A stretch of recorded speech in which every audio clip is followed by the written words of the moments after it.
Ano pa? So, nandito kami ngayon sa palengke ng Tanay. So, we got stuck here kasi nag-umido yung baterya ng aming sasakyan.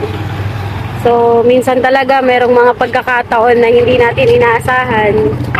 Eh, syempre, hindi tayo pwedeng magalit.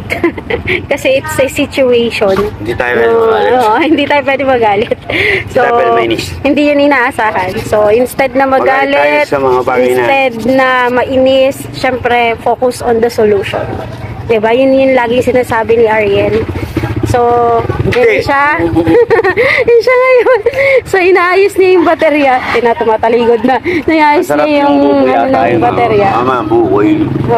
So, nagpapabili na siya ng buko kasi nainitan siya ng gusto. No? O pa, buko. Ikaw? Hindi.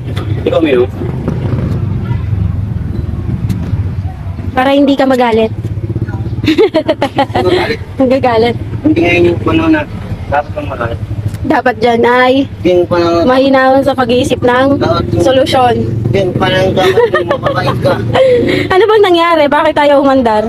Nag-umido. Nag-umido? Ano ba yung nag-umido, Papa? Yung nag-umido, yung kanyang baterya, nag-pulpos. So, yun.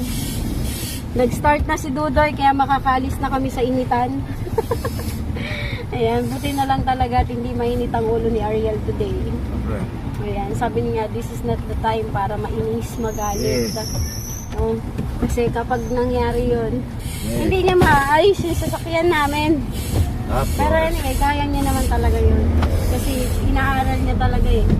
You have to, yung iba't yung parts ng sasakyan. Tapos sinanay, Yeah, pwedeng maging you sira, have to- may solusyon, gano'n. have to need yung control.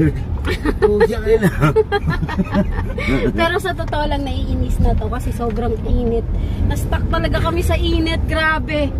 Sobra. Medyo, di ganun ka-trigger yung temperance ko. Oo, ngayon. Kasi Kasi mabait ako today. Hindi. Mabait ako today. Siyempre, kasama ko yung asawa ko, siyempre. Hindi ganun ka yung ka-temperance ko ngayon. Kasi, hindi naman siya gumagawa ng bagay na nakakainis. So kapag gumawa ako ng bagay na nakakainis, saka mati-trigger yung Kaya ano kanina mo. kumakain kami, nainis ako. Nainis ako kasi baby John niya yung Ganun talaga. So, ang ganda.